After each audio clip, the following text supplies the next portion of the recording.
कल हम लोग अवयव के 5 प्रकार पढ़ लिए थे, जिसमें से क्षैतिज अवयव और उद्धरण अवयव, पंक्ति अवयव और स्तंभ अवयव, एक शून्य अवयव, 5 प्रकार हम लोग पढ़ लिए थे। आज उससे आगे 5 प्रकार आज हम लोग और पढ़ेंगे, जिसमें से छठा प्रकार क्या है? वर्ग अवयव।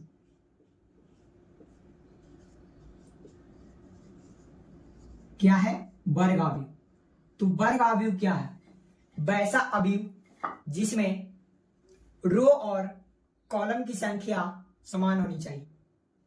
रो और कॉलम की संख्या समान होनी चाहिए। तो जैसे क्या हो सकता है? तो लिखेंगे पहले डिफिनेशन कि वैसा अवयव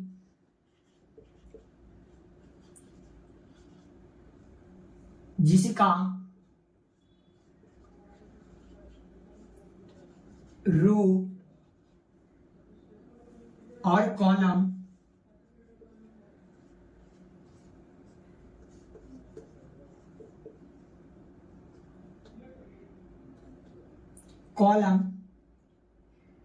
की संख्या समान होनी चाहिए।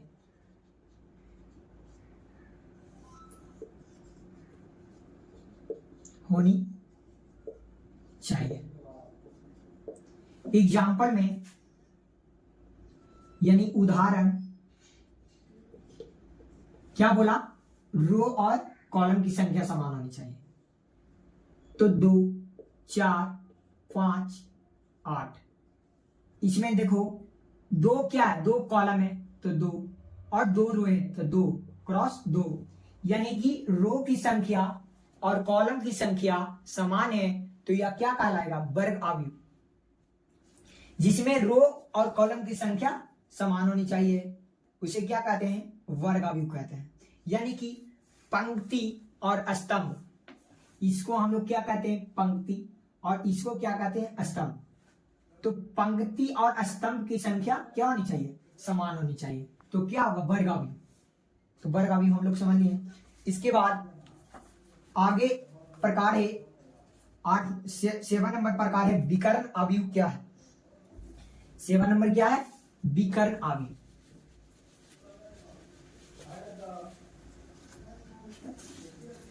क्या प्रकार है? तो विकर्ण अवयव।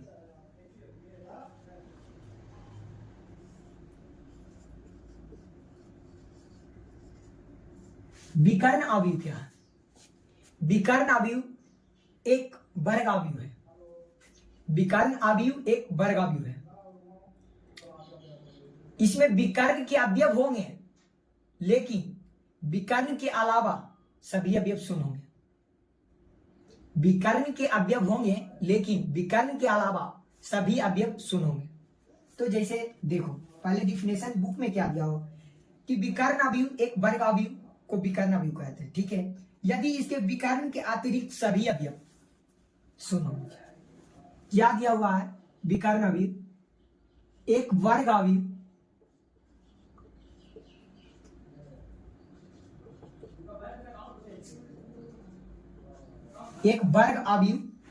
विकर्ण अवयव कहलाता है। क्या कहलाता है? एक वर्ग अवयव विकर्ण अवयव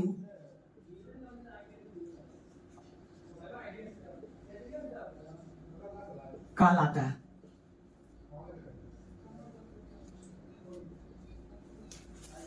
ठीक है, उसके बाद इसके विकर्ण के अतिरिक्त विकर्ण के अतिरिक्त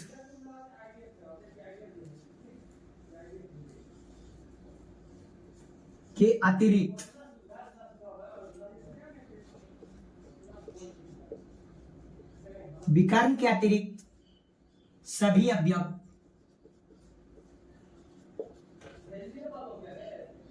क्या होना चाहिए? शून्य होनी चाहिए।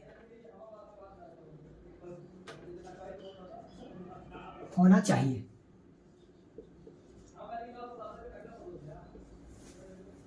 वैसा अवयव एक वर्ग अवयव को विकर्ण अवयव कहते हैं।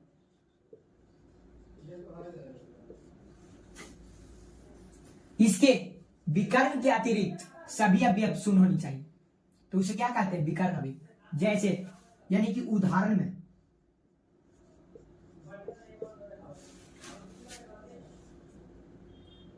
1 0 0 2, ये एक वर्ग अवयव है।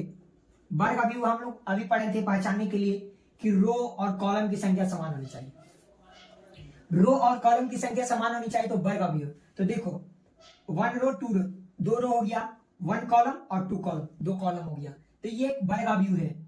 इसके बाद क्या बोला कि विकर्ण, यानी कि विकर्ण दिया हुआ रहेगा, उसके बाद उसके अलावा जो अवयव रहेगा शून्य रहेगा, तो क्या है? तो इसको क्या कहेंगे? विकर्ण अवयव। इसी प्रकार एक उदाहरण और है,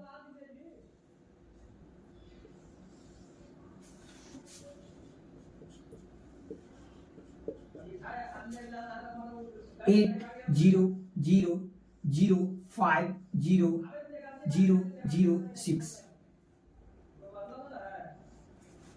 तो पहले हम लोग क्या देखेंगे? पहले देखेंगे वर्ग अवयव है या नहीं।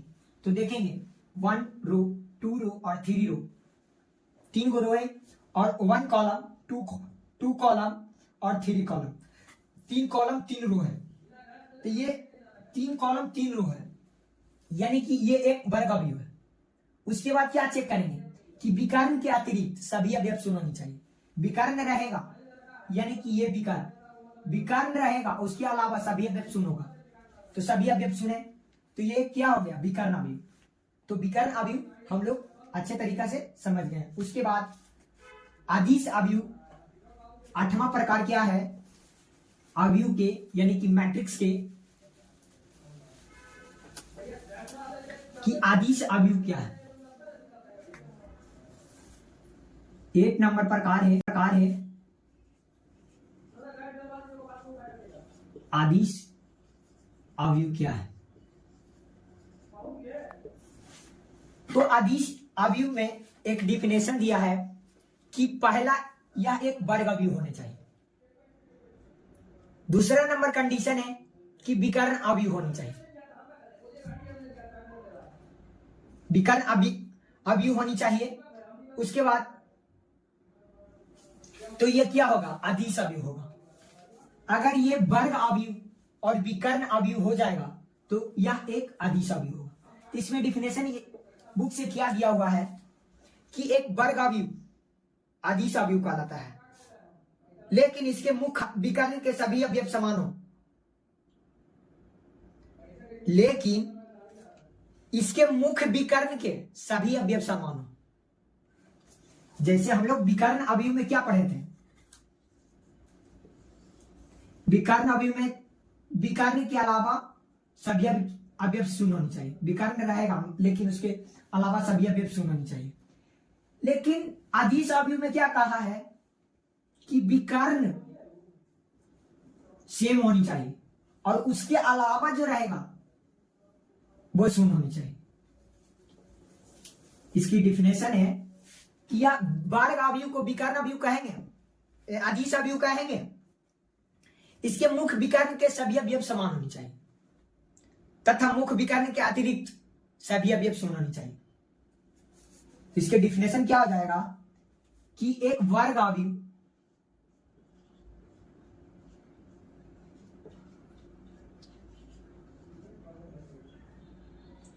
अदिश अवयव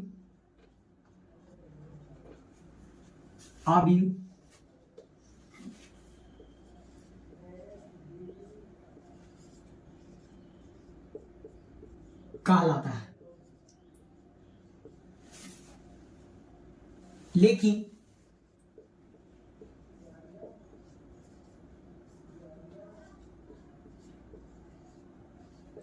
विकर्ण के सभी अवयव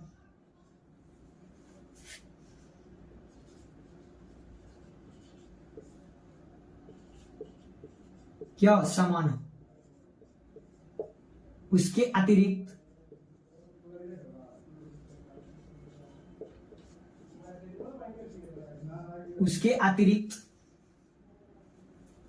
सभी अवयव शून्य होनी चाहिए।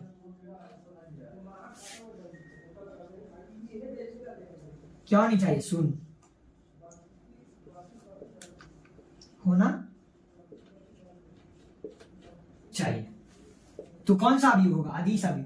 एक वर्ग अवयव को अदिश अवयव कहते हैं। अगर विकर्ण के सभी अवयव समान हो, उसके अतिरिक्त सभी अवयव क्या होनी चाहिए? शून्य होनी चाहिए। तो एग्जाम्पल में देखेंगे, पहला एक वर्ग अवयव होनी चाहिए। तो वर्ग अवयव तो मानिए 1 0 0 0 1 0 0 0 1। यहां से देखो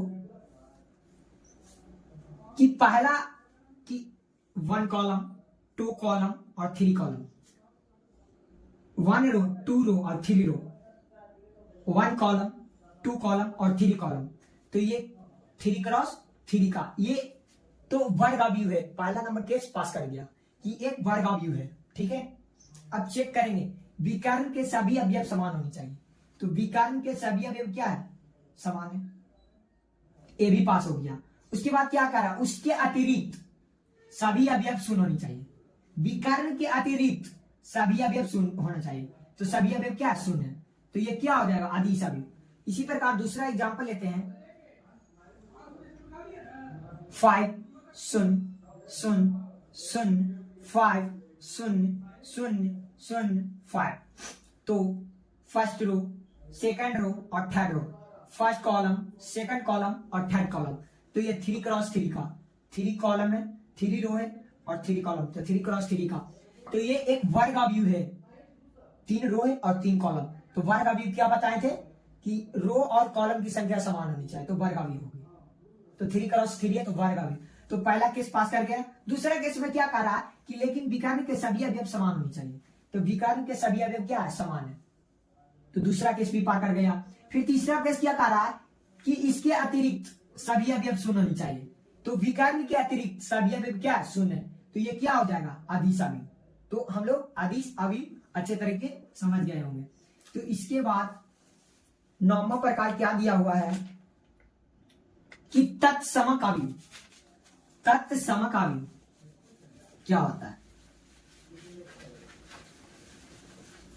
अगला प्रकार क्या दिया हुआ है? तत्समक। तत्समक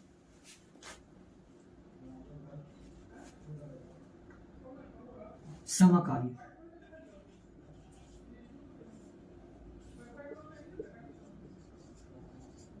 इसी को एक नाम से और जानते हैं, इकाई अवयव।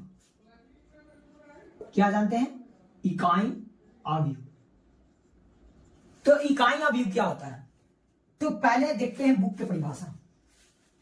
इसमें दिया हुआ है कि एक वर्ग अवयव इकाई अवयव या तत्समक अवयव होता है। इसमें भी वही बात है कि एक वर्ग अवयव इकाई अवयव या तत्समक अवयव होता है यदि मुख्य विकर्ण के सभी अवयव एक है। मुख्य विकर्ण के सभी अवयव क्या है? एक है। तो एक हम एग्जांपल भी दिए थे। फर्स्ट क्या बताए थे? एक एग्जांपल जो एक एक वाला दिए थे वो इकाई अवयव भी है और क्या है? अदिश अवयव है। तो इसी प्रकार यदि मुख्य विकर्ण के सभी अवयव इकाई हो तथा मुख्य विकर्ण के अतिरिक्त सभी अवयव शून्य होनी चाहिए। तो ज्यादा इसमें परिभाषा वही है, थोड़ा सा सिर्फ चेंज है कि क्या इसमें बोला है कि एक वर्ग अवयव क्या इकाई अवयव होगा? इकाई अवयव कहलाता है।